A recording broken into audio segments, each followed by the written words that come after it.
Hey beautiful beaters, it's Gina from orchidandopal.com, and today we're going to be making this necklace that features the Tinos Parpuca beads, the gem duos, which you could certainly sub out for diamond duos, and also these flat teardrops, another item that could be subbed out for a different type of teardrop depending on what you have or what you'd like to use. You could also use some pressed glass leaf beads that are a similar shape and size. Now this necklace right here is going to be completed very similarly to the classy crescent collar design that I shared over a year ago. If you're not familiar with that one, I will try to link that above, but of course it will use different materials. I will leave links to all the materials down below, but as a brief rundown, we will be using some size 15 and 11 seed beads, the Tinos Parpuca, the check glass flat teardrops, and I'm using the backlit gem duos. I do think that the backlit really do add a nice glowy feature that really sets off the front of this necklace.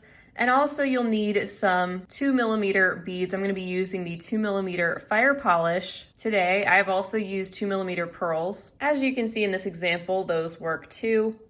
And then of course your chain of choice if you don't want to make the beaded portion all the way around. I'll be using 2 wire guards to finish off the beaded portion, as well as jump rings and the clasp of your choice. You'll need about 5 feet of beading thread, a size 10 beading needle, and of course your tools like your jewelry pliers and scissors. So with that all out of the way, go ahead and thread your needle and we will jump into this pattern.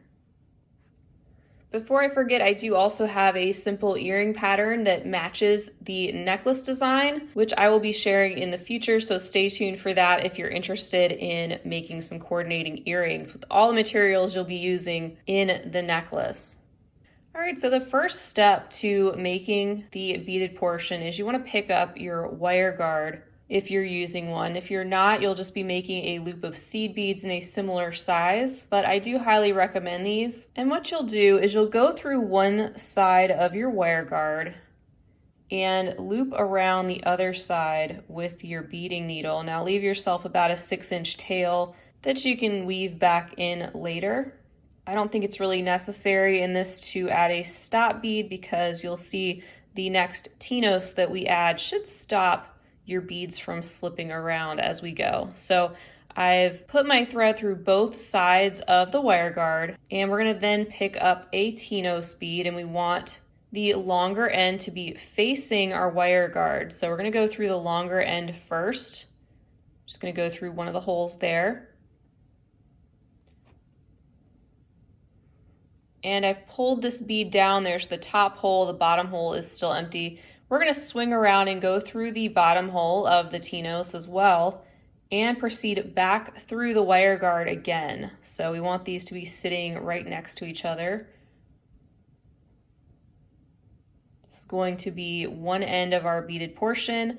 And again, I'm going through the wire guard on the other side, through the top hole of the Tinos, making sure your thread sits in the groove of the wire guard. And let's go through that one more time just to make sure it's nice and secure.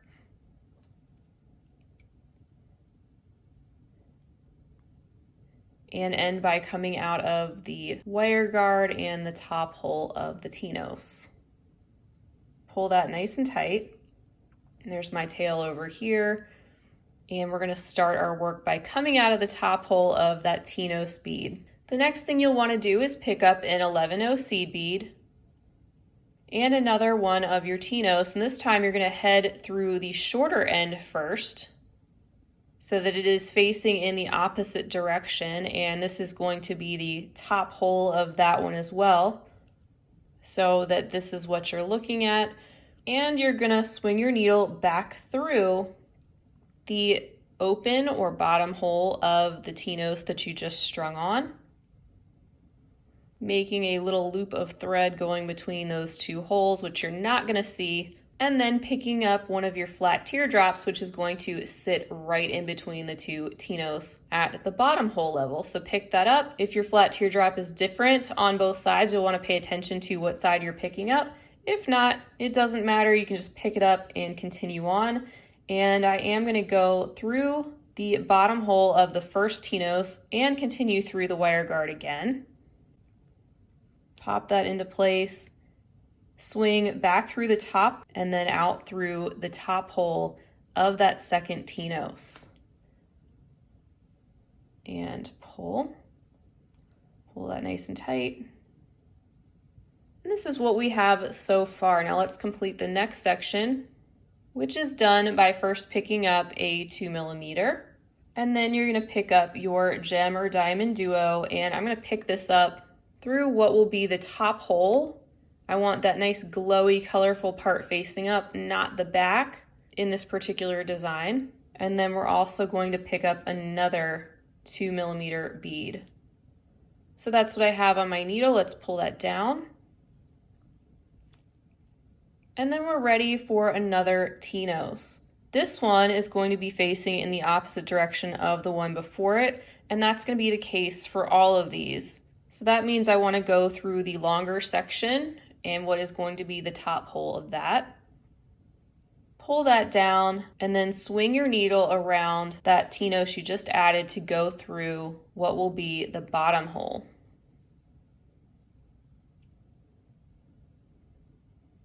Pull your work, and then you're going to be popping in a 15-0 seed bead on either side of that gem duo. So I picked up a 15-0, went through the bottom hole of the gem duo, picking up another 15-0, and this time going through the next T-nose only,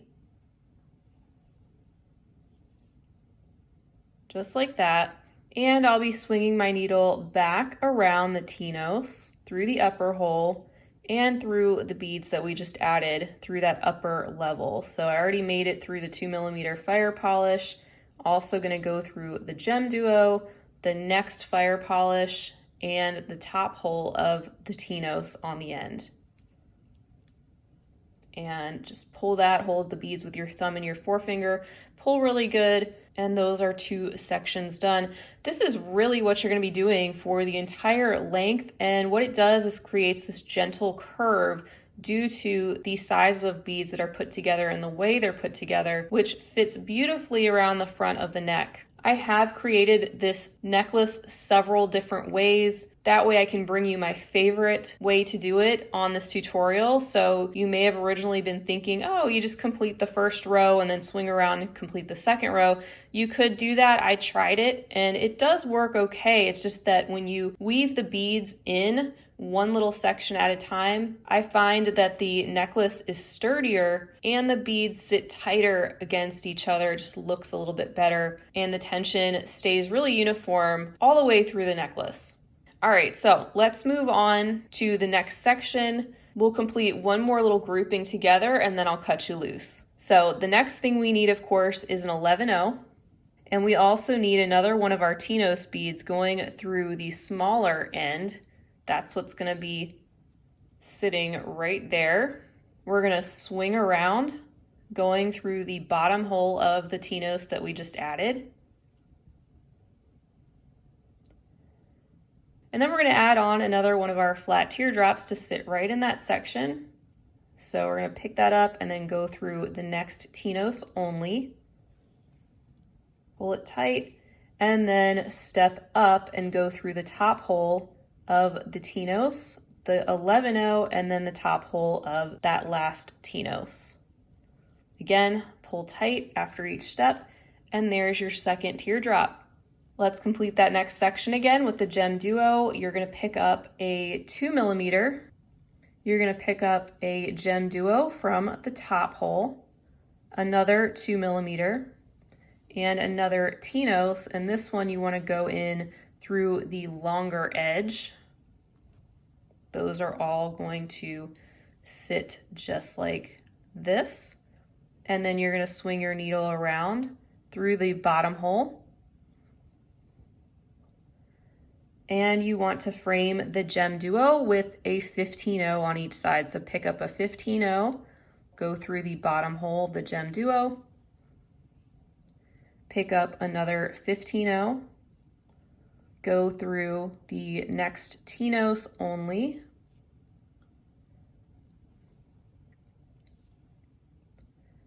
and then step up to your top row, going through all those beads one more time, at the top and pull. So just repeat those steps all the way until you get to the end of your beadwork, however long you would like that to be. I found that stopping at about 10 teardrops worth was the perfect length for me. And it turned out to be about 7 inches of beading to sit at the front of the neck. So adjust your length accordingly, but keep going all the way until you reach your last teardrop section. Then we'll meet back, attach the other wire guard, our findings, our chain, and we will admire our work. All right, guys, so we have reached the end of our beaded portion, and I have not yet done my turnaround to add the last teardrop, and that is because that is where we want to add our last wire guard. I'm going to go up through the wire guard on one side, and then like we did before, we're just going to loop around it, but you could string that down, and you can see how those holes match up nicely. Swing your needle around and go through the other side of the wire guard as well as the bottom hole of the Tinos on the end.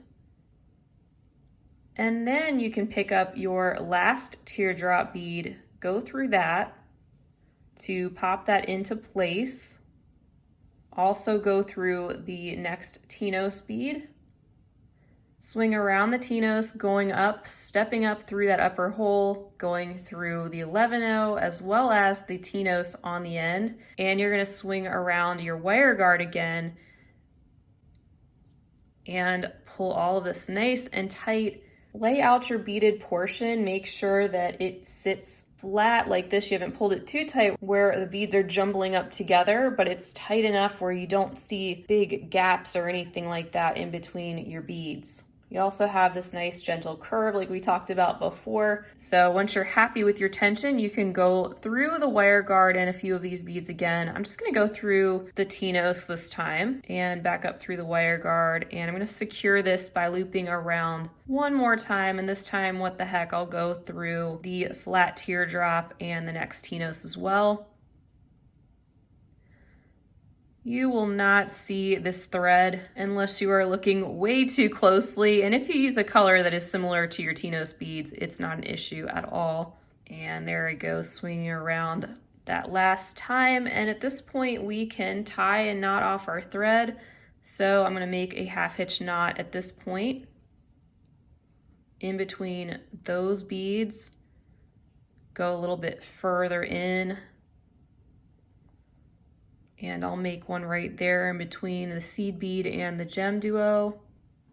And keep going to hide my knot and make another one there. You can do this as much as you want, of course. And if you have a lot of thread left over, you can weave back through the whole thing if you want, which I've done also, and it strengthens the piece even more. There's no harm in doing that. But if you use the Fireline is very strong beading thread. And going through the whole thing again really is not necessary for this piece.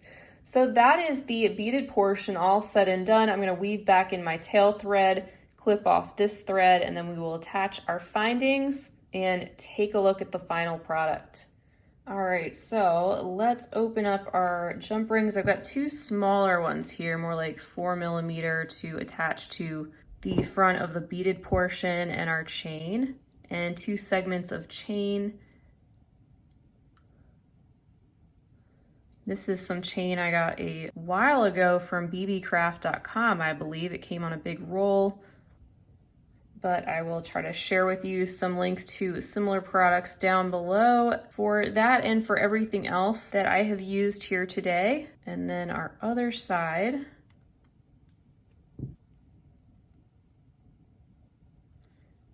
Something I like about using the chain on the end sometimes as opposed to beading the entire way around is it makes the overall piece more adjustable.